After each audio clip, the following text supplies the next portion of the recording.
Spiritually Inspired is a sacred space for all people to explore issues of shared concern. Listen to consciously aligned guests and search for spiritual inspiration. Podcast hosts Rani Siri and Jason Barniski, yoga teachers and authors, explore and find inspiration on the path to enlightenment.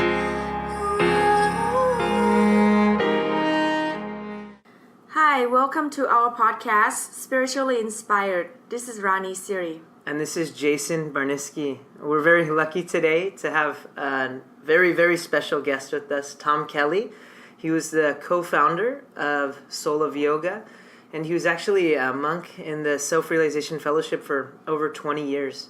So we're going to pick his brain and light our fires this morning, and hope you guys enjoy. So thank you so much for being with us, Tom. Oh, it's my pleasure. I'm just sitting in this little condo of yours and enjoying the ambiance and the environment you have created. It's holy, it's sacred. So I'm feeling a lot of presence right being with you, and especially your dog is really all about it. Thank you. You're welcome. And I really see with you too, is something that Gandhi said, wherever you go, like if you go with God, that place is holy. Yeah, right. You know, so when you showed up, it definitely heightened the vibration in here too. Nice. Yeah, very much so. So I love going to the Soul of Yoga, and you started this a while ago, like 15 years ago. Yeah. What inspired you to start this Soul of Yoga? Well, you know, when I came out of the ashram in 1999 after 25 years, all I knew is that I was going to create an environment, so-called in the world, that had the same precious, safety, like an ashram, where souls can gather, drop the world. Everyone honors everyone else. It doesn't have anything to do with belief systems. It's just a sacred place just to be. I knew I would start that. So in 2000, we started it in our home, the first Soul of Yoga, in our back veranda, and operated out of there. And many classes run through there till they got too popular, and the neighbors complained of all the traffic. So then we started looking outside to where we could have a business, and we opened up the Soul in 2003. Not where we are today, but right up the driveway there. So yes, and only to have environment, only to have a place where ashram continues in the world, because obviously you can't just be a monk or a nun, and what about all the rest of the billions of people in the world? So we created the Soul of Yoga. Tricia and I did, 2003. And definitely the Soul of Yoga really have that environment that I feel like a spiritual community, and forget about the rest of the world. When I go there, I feel so charged every day. I come out, I'm like, oh my God, the world is beautiful. That's where I go charge my soul. You charge Literally, your soul at the soul. You charge the your soul. We soul. should use that as a slogan. Charge your soul at the soul. Yes. And a couple weeks ago, it was a moon day, and the Ashtanga Yoga Center where I practice was closed. And that Thursday, Tom taught a Bhakti Yoga class in the morning. And I am very into Bhakti, the yoga of devotion. I love it, but I'd never actually been to a class. And the way he teaches was unique to any class that I'd been. And where did this whole Bhakti yoga class or that style of teaching come up? Well, I mean, I give all kudos to my guru, my teacher, Paramahansa Yogananda. And of course, to me, he's the ultimate bhakti. That's why I entered his ashram, certainly an unlikely candidate to become a monk. And I seemed a pretty worldly guy to me anyway. But it was the devotion I felt in Yogananda. I just read his words and I go, I want the same love that Yogananda is. I want to be devoted. I want to pour my heart out to God like he pours his heart out to God. So I guess it's just, the teacher and me being a student for so many years now, over 48 years, a student of Yogananda. I started when I was 19. So from that, it wasn't an asana practice in the order. Maybe as young monks we did one class a week, but it wasn't emphasized. What was emphasized was the meditation. So we meditated 3 to 6 hours a day. I meditated 3 to 6 hours a day for 25 years in the ashram. Yeah. I want to go live in the ashram. Yeah. Yeah. And but I always had an inkling for Hatha yoga myself, so I always found a way to do some poses in my room and play around that way. And then when I came out of the ashram in 99, went in 74, came out in 99, I went right over there. It was a Synergy yoga place in Encinitas, Perry Nest, hot yoga. And I just went over there to take some classes and just to purify the transition from leaving the monastery to coming out in the world. And so I liked the heat for that reason, was the just sweating it out, just trying to purify, get ready for a new life outside the ashram walls. And I ended up staying there, taking their teacher training, did 1,000 hours. Wow. I did a 1,000-hour teacher training with Perry Nest, as I came out of the ashram. And that was, much kind of from the Vishnu Ghosh lineage, kind of slash Bikram yoga, and they have a certain set of poses, and she modified those poses. But it's similar to how the Bikram go about here. Here's a set of poses every class. Yeah. And I learned that with them, and I just, for the life of me, couldn't just do it every time the same way. And my voice and the dialogue needed to be kind of exactly the way she wanted the dialogue. And there's no way a guy like me could do that.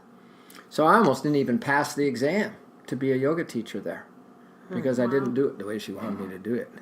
Yeah, and your class is very unique. Like, I learned things about the Mahabharata in your class. Right. I learned things about just letting go and almost like Tai Chi style Qigong movements. But wow, I almost started crying in your class, which is starting to happen to me a lot in yoga class. But I must be getting somewhere. Yeah, thank you for your beautiful openness, to come to that class and just be open and not, having any kind of judgment or any kind of idea of the way it should be. Thank you. And that's why you've experienced a good time in there. Yeah. But anyway, so you bring all those years of meditation, you bring all this tutelage. That really is a living guru to me, even though I never met him in the body. And but you bring that into then the Hatha practice, which then after I left the structure of her training and just was on my own, then I let my heart guide me to the way that I am today. But it's always about the love. It's always about the present moment. It's always about tuning in. It's always about everything opposite than what most people think Hatha yoga is. A physical practice, doing physical poses, when we're not. That's the least real thing about us, is the physical body. So from the inside out, I teach, and then I've learned to get out of the way for so many years. So that's why you experienced whatever came through that day. But I promise you, there's not one class to another class, and because you've taken many, that the vibration or what the message is never the same. It might kind of hang out to be kind of similar, but there's always a unique energy and a unique, something Source wants everybody to experience that comes through each and every class. And I'm sure you experience that when you're teaching yoga as well. Oh, yeah. I think teaching is a meditation in itself. Right. And it really forces you to be really conscious and present. And it's something very interesting is I teach in Spanish also. Nice. And so I find when I get into a very mechanical way of doing things and then I start to be less conscious, and it's wonderful to teach in Spanish because then I flip over to the other side of my brain and I have to be even more conscious and more present of everything I'm saying. Nice. And there are some funny moments like in the transition between languages. Like I remember one time I used a word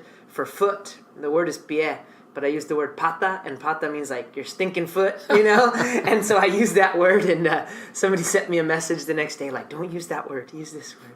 But it's wonderful to consciously do things to get us out of being mechanical. And as a teacher or even as a practitioner of Ashtanga or Bikram, where you're always doing a very specific sequence, Right. It's easy to get into a mechanical way of doing a practice that's supposed to demechanize us and make us more conscious. Right, exactly.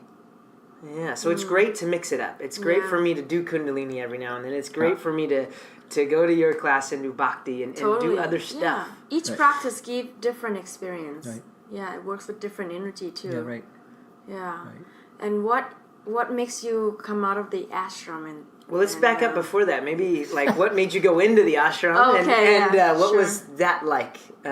Maybe you could share some of the insights or what it was like living. Because some as of a us, monk. like me, I'd like to go to the ashram at some point. Yeah.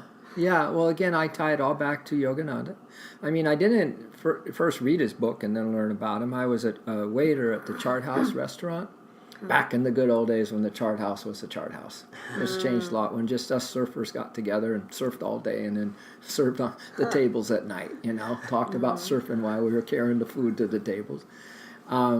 But anyway, I had, you had 5 plates, I think, piled up on my arm, taking to a table, and I walked by a table, and I heard someone say Paramahansa Yogananda.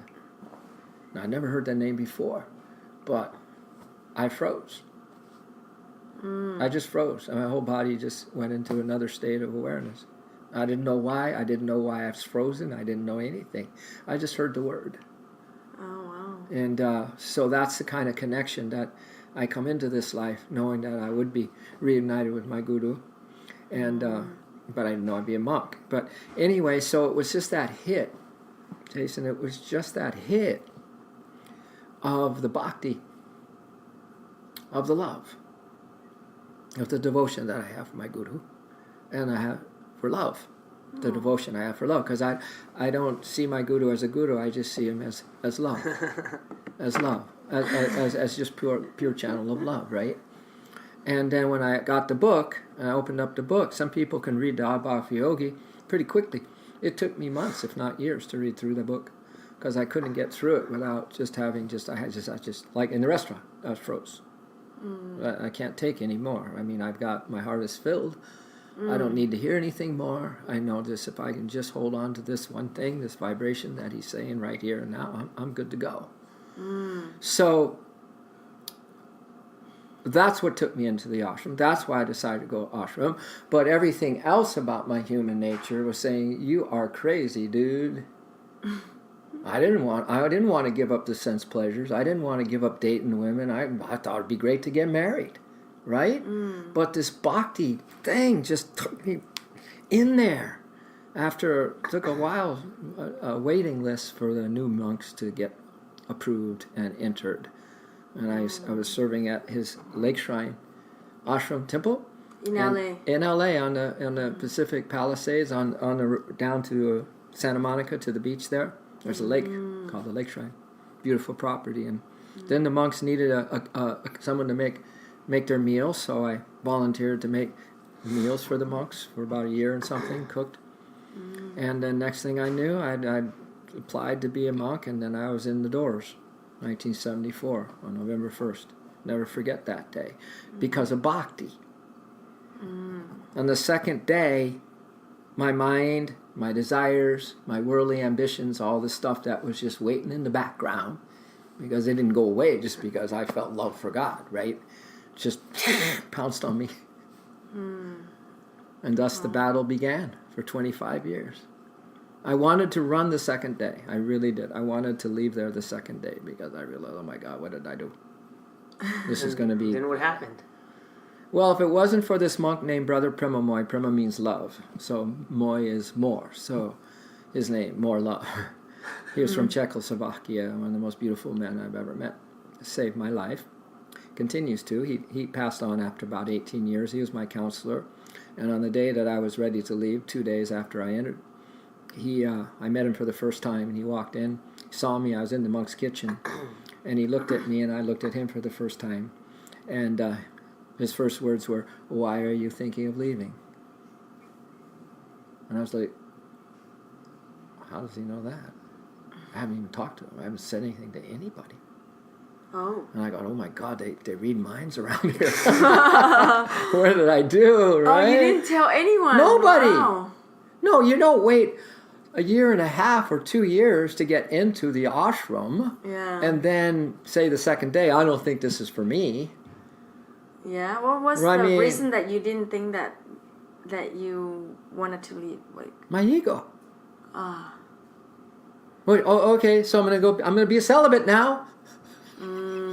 right? I'm gonna be doing things that I wouldn't want to do normally. I'm gonna be in unconditional service and whatever obedience and simplicity and all the vows. And the ego just went, really? Right? I didn't realize that what I was getting into. I just went there because of the love. But then I met the man whose name was More Love, Premamoy, more and more love. And basically, we sat down and he said, listen, it doesn't make sense for you to leave today, as you waited so long. He said, I'll make you a deal. Give us 1 year. Just give us 1 year here. And if you're not happier after that year, then go. I didn't have a reason. I didn't have any good reason to leave because of that. And that seemed to make sense. So after 1 year, it was the hardest year of my life. And day after day, I didn't think how I'd make it through the next day. But I was happier. Wow. I was happier. Going through all the stuff that each of us, I believe, need to go through. We need to face those samskaras from past lives. Some of them are dormant. There's some stuff that's bubbling up inside. It's just a dormant seed of not such good actions and stuff. And that's why people don't realize all of a sudden they just get hit by some karma or a latent seed that is sprouted of some karma, some tendency, and life seems to turn over on them really fast. So not only do we have our present day energies to deal with, but we have these latent seeds called samskaras, which yogis learn to burn in the fire of devotion, the fire of dedication. So it seemed like it was a setup for me because I had this massive love for God. At the same time, I had massive karma. I had massive tendencies to burn, baby. Do you have to know the past life experiences to burn those samskaras? No. Or can you just burn them through devotion itself? Yeah. It's best not to try to know. I don't like to know. I don't want to know. I don't care. I don't have any clue of my past lives. Except that I know that I was into everything a worldly person would be in. It's funny, but I went through a phase where I wanted to know. Yeah. And then the universe started showing me, and then I very quickly ended that phase and did not want to know the past life stuff because it's not comfortable to look at it. Oh, yeah, man. We got enough on our plate in this life, you know? Past the past. Yeah. You kind of know just by your reactions, just by the things that are hard to control in you and the things that need to be purified. You know what your past life is because of them. Mm-hmm. You don't have to know the circumstances of it. You got the tendencies. And it's through meditation that chalkboard can be cleared and we move on. Bhakti, through love, man. Through love, just pure love. The techniques, the Yogananda, to me, it's the best techniques that you can have for pranayama and this Kriya Yoga and all that. But techniques, it's just, they never seem to really do it for me. Because as soon as I thought the technique was going to do it, I lost my passion for the pure bhakti, the pure love. So I said, one day early on, I said, I'm just going to love. I'll do the technique best I can. Because Guru says that to do the technique, I'll do the technique as best I can. But I'm not going to put it first before love. A great disciple of Krishna, Draupadi, was similar. And Krishna said, well, I want you to practice these techniques. And she said, well, really? She said, yeah. And she started to, and she just couldn't. She just couldn't do it. She went to Krishna and said, I'm so sorry, I couldn't practice those techniques because my love for you is so much greater. And I couldn't take my mind off the love to practice that technique. He said, that's all I wanted. That's all I wanted to hear. And so why did you leave the ashram after 25 years? Because, have you ever had those times in your life where you were in a situation where you really needed to be there, and then maybe suddenly or eventually you realize, I don't need this situation anymore. I think I've learned my lesson in this situation.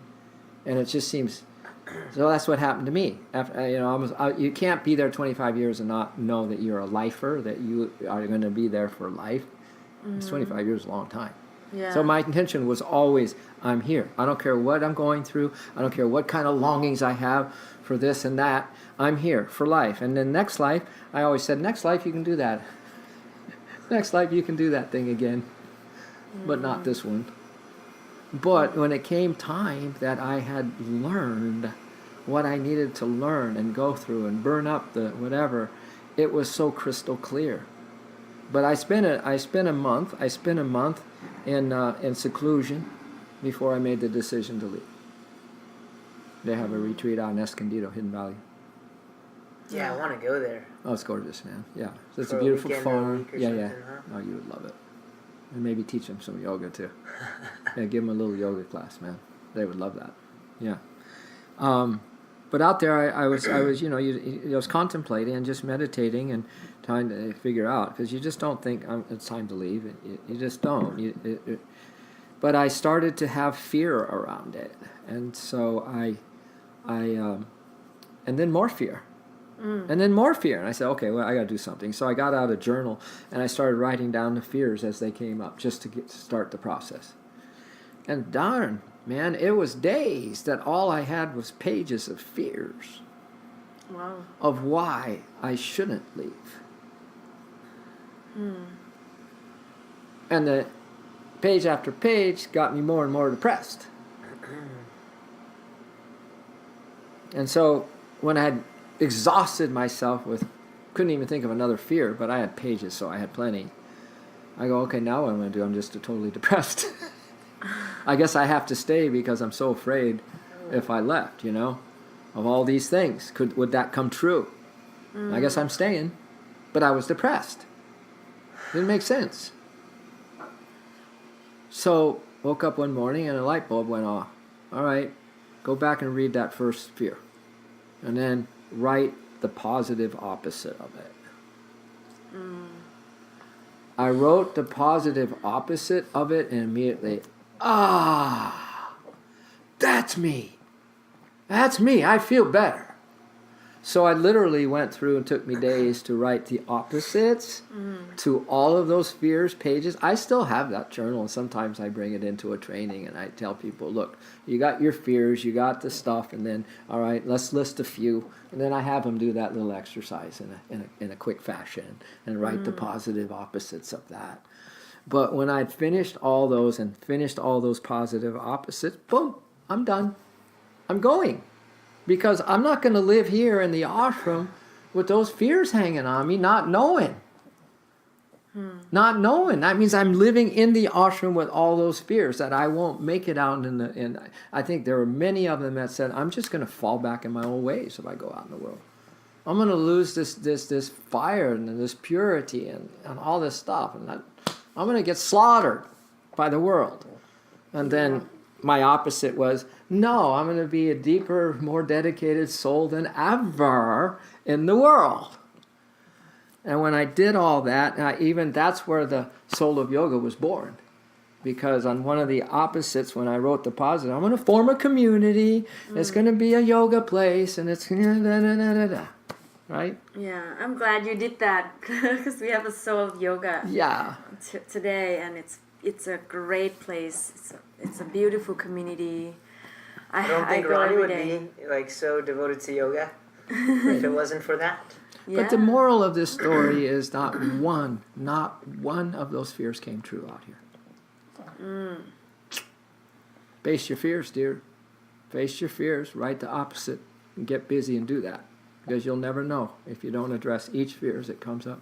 I love that technique, and I encourage everyone listening to try that next time there's a transition or something that we're looking at. I'm going to go to Vipassana 10-day silence retreat on Wednesday, and there are some fears that come up, so I'm going to write those fears down and then write the opposite. And it's just what we were talking about before. All there is love. That's the only energy. And I referred back to Osho. I talk about it in my book as love and fear are the same thing, but courage is what shifts it. So courage is facing that fear and being the alchemist, like you said, the divine alchemist. The divine alchemist. And changing that fear into love. So there's the hero's journey. There's the yogi's journey. Right there. It is. There it is. So I've been thinking about this so many times, because I grew up in Thailand. Yep. And I see, monks all the time in the morning, because the monk will have to come out and, we will bless monk with the food, or do we have to be in the ashram to become enlightened, or to really do the practice? No, because the Yogananda said once, he said, make your heart the hermitage and the robe the love of God.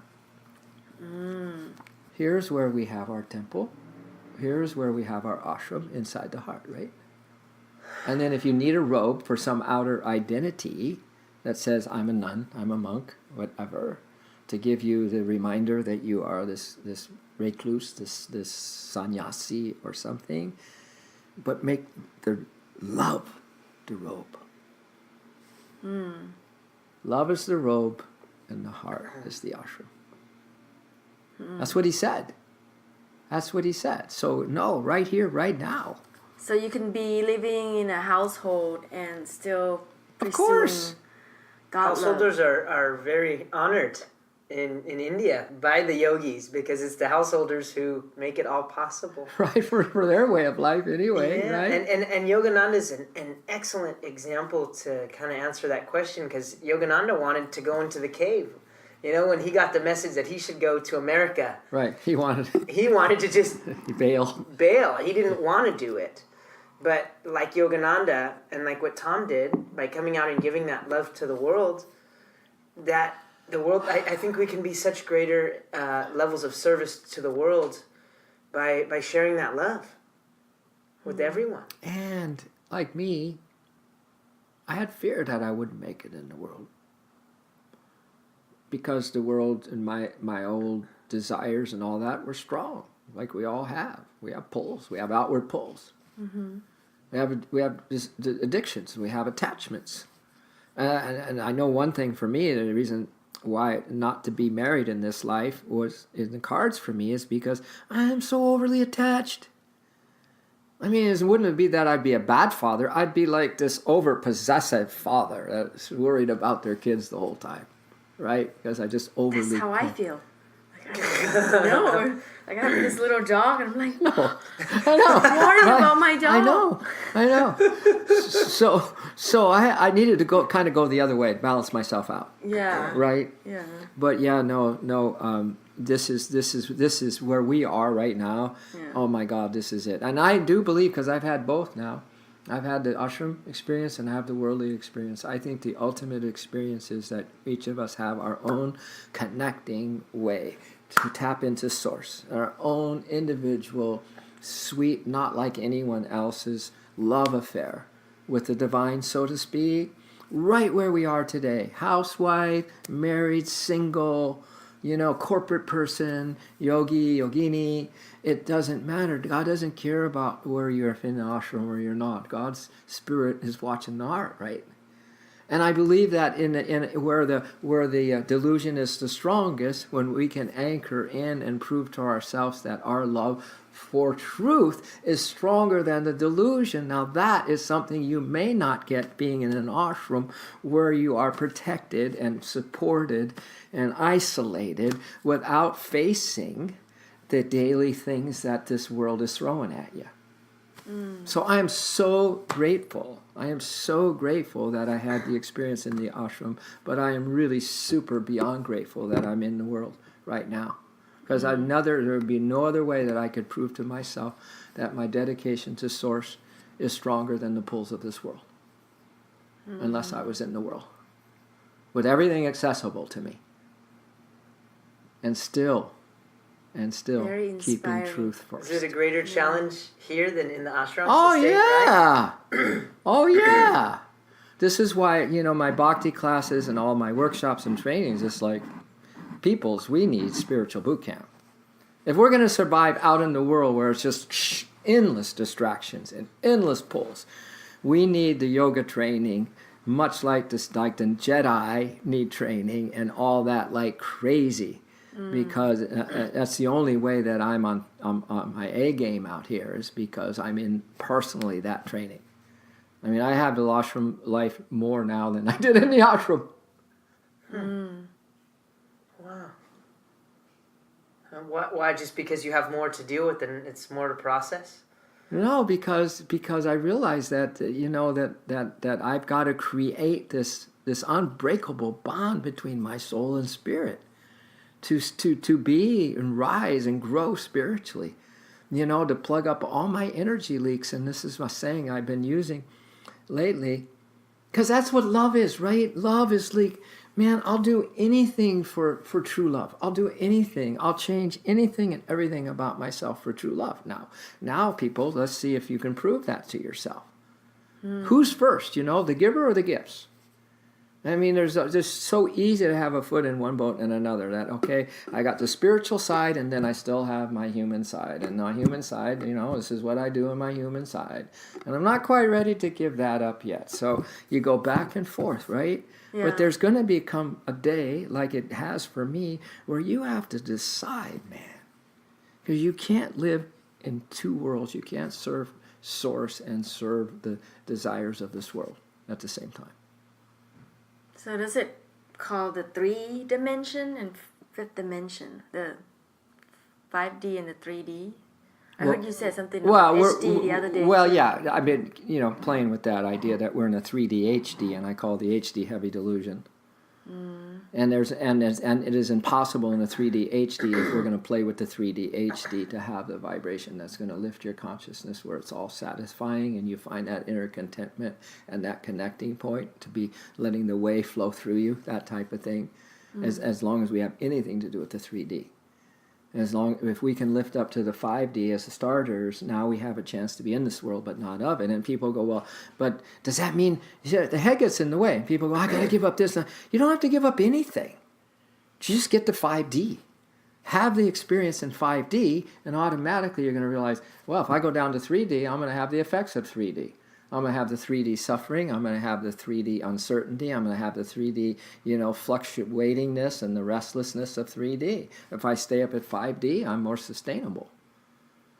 I'm more soul, baby. I'm more my soul. Mm-hmm. And 5D is just a launch pad for the infinite consciousness that you can elevate into.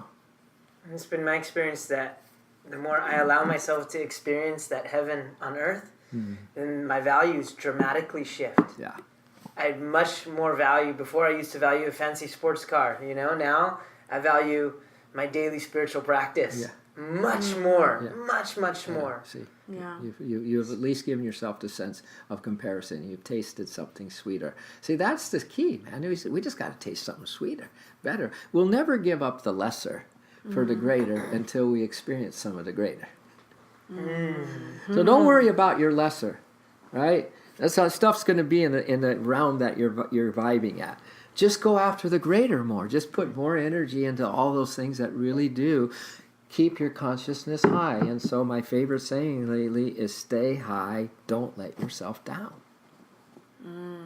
It's the vibration of your energy, the consciousness and the vibration and the energetic level of staying above the fray of the energies that drag you down.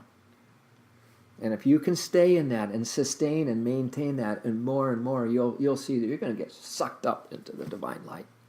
You'll just be pulled up. Is there a particular practice or technique at all that you use or even just to some stay, things to do to stay high, like to being stay around high super vibration? positive people, doing your daily spiritual practice? Like, what are the type of things to stay high? Well, hang around with me. I'm feeling it. I'm feeling it. No, because I told you, I've proven to myself that I am higher than I've ever been in the ashram or out of the ashram, and I lived with saints in the ashram. But I have this ridiculous way of life and way of being because of the bhakti. And I write songs like, I can't live another moment without you. And to me, I can't live a moment without being connected in my heart to Source. And so I create everything in my life around that. And then it becomes a non-negotiable. I call it non-negotiable unconditional. As long as there's a little bit of condition in there, or you think that, I don't know if I really can do this, it's got to be like, I'm in. And I'm going to create a way that I can keep myself high. I'm going to do those things that lift my consciousness, and if that means I have to let go of something that I used to like to do, I'll let it go. So it's choice point. It's choice point each individual needs to make. Of all the things, if you outline what or be those things that you really, really stay high, your yoga practice and all those, and just list them. And you do the same, list them. And then list the things that just kind of take you down from that, from that state, those things that will pull you down from that, your maximum high. See, maximum high is just the starting point. We want maximum high to live there because Source will give you the next level to go to. But it's this dropping down. It's this other foot down in this world of senses and distraction, that if we go there too often, we don't realize that it's going to take an effort to come back to where you were every time we let ourselves down. And the letting ourselves down, if it happens regularly, it's repeated, then it becomes a numbing effect because it's just so much pain. It's so much pain because we're talking integrity. We're talking be true to yourself. Be true to your immortal soul. You are an immortal soul. There's no question about that, right? You would agree you are an immortal, you are a soul. Absolutely. Right? So we got to act like one.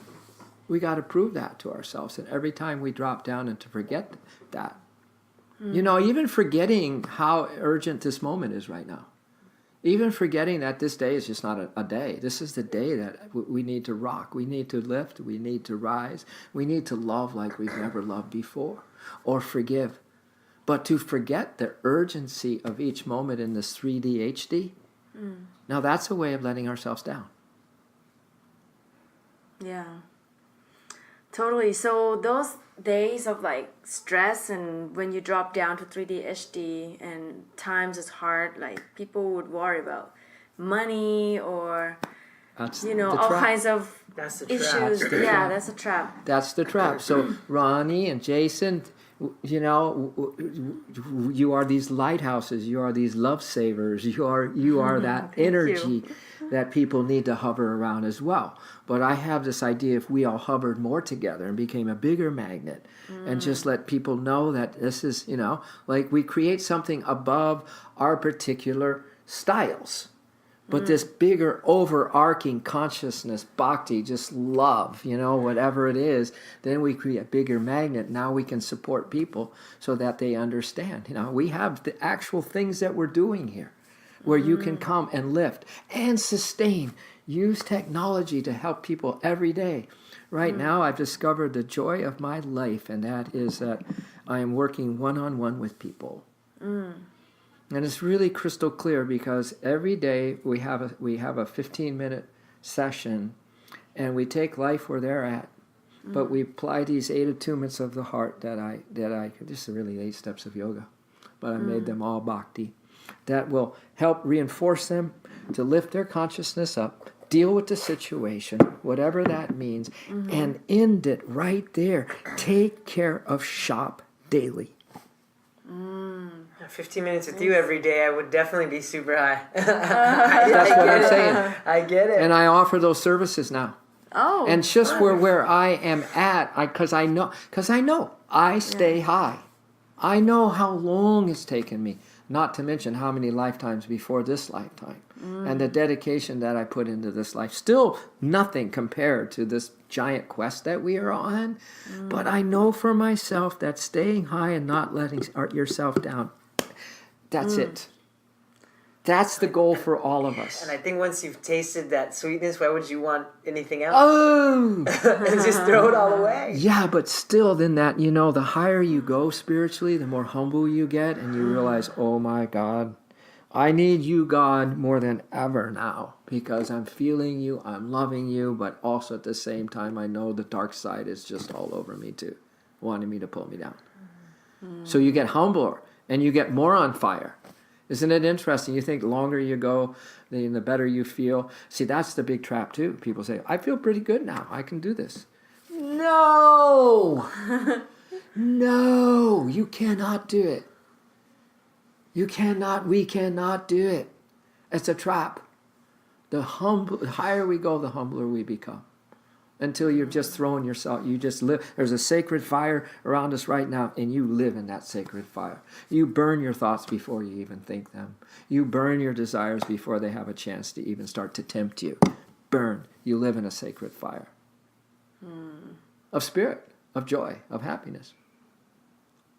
So can you tell our listeners of you have a boot camp coming up, and how do people get Thank your you. information to Thank you. work with you? Thank you. Yeah. Thank you for that. Yeah. Yeah, I have a boot camp. I call it a boot camp, Get Fit for the Infinite You, where I've taken the eight chakras, the 8 steps of Patanjali, and again morph them into 8 archetypes that are like a Marvel comic book. Yeah. Like there's 8 super soul powers that we all possess inside the consciousness spine, the Brahmanadi spine. In yoga terms, you might know that we have the physical spine, but inside that is the Shushumna, astral spine. But underneath that is the consciousness spine of our causal body called the Brahmanadi.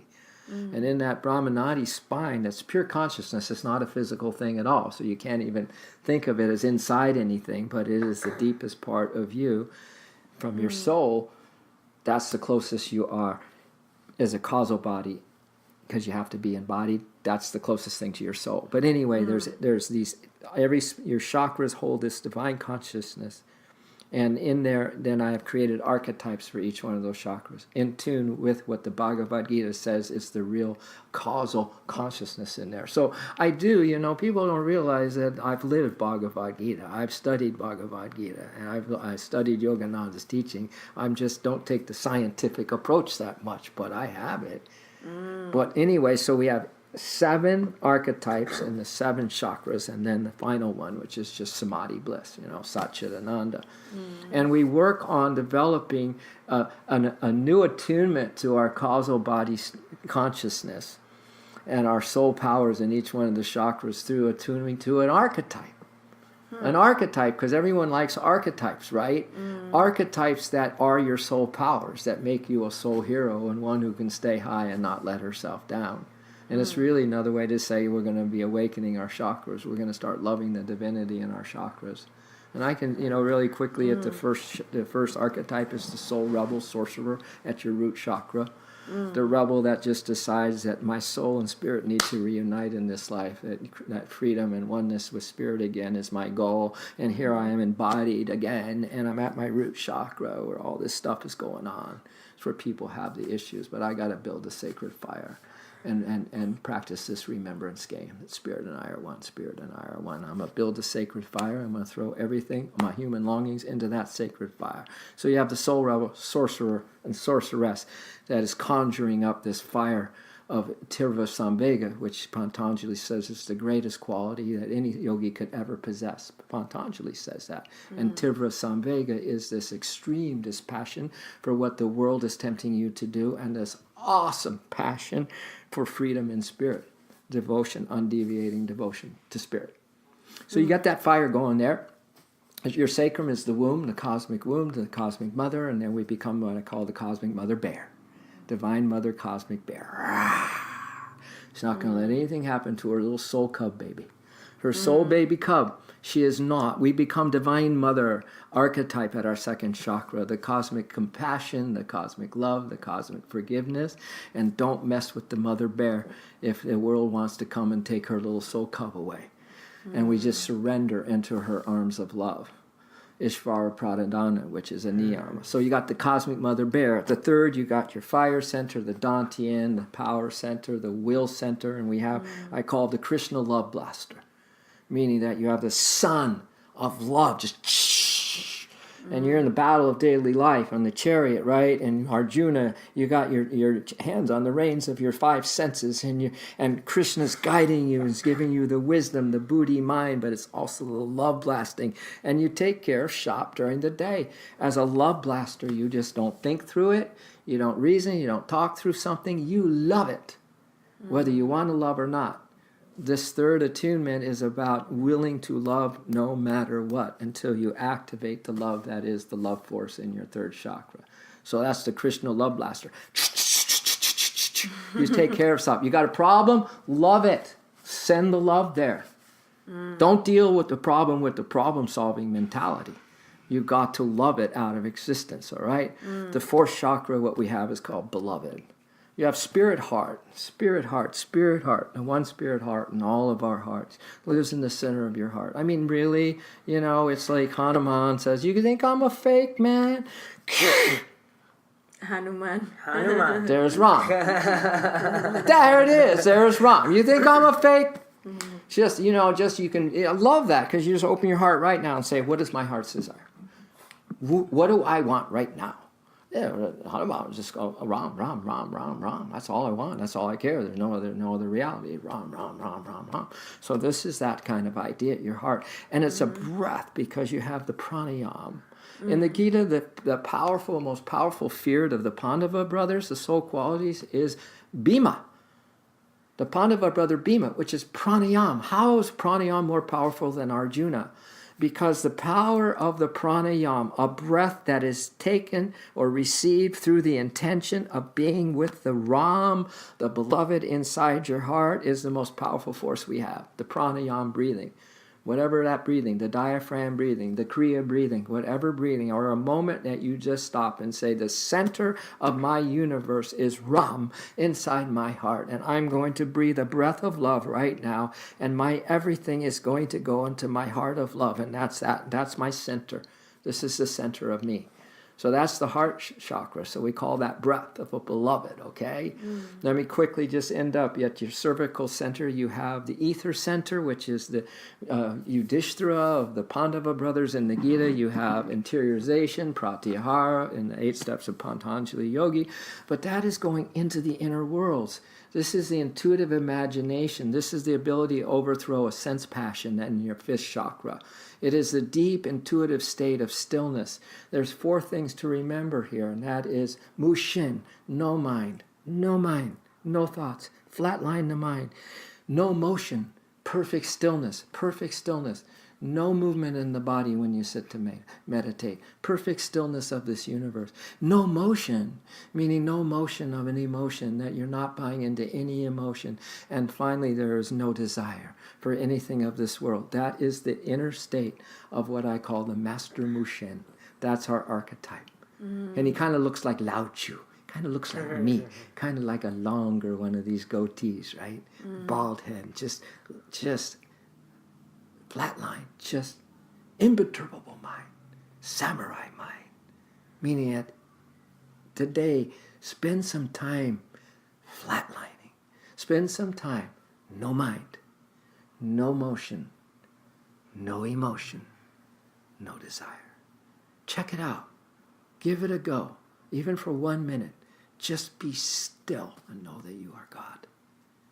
All right, that's the 5th. And then quickly, you have the medulla oblongata. You have the Shakti, cosmic energy, gateway of prana coming in through the medulla. The Om vibration.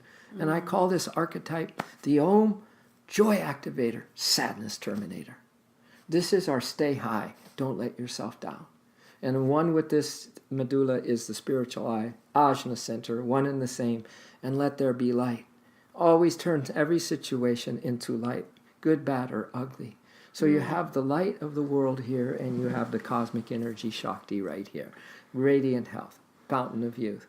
Finally, you have the crown chakra, which is where the soul resides in you.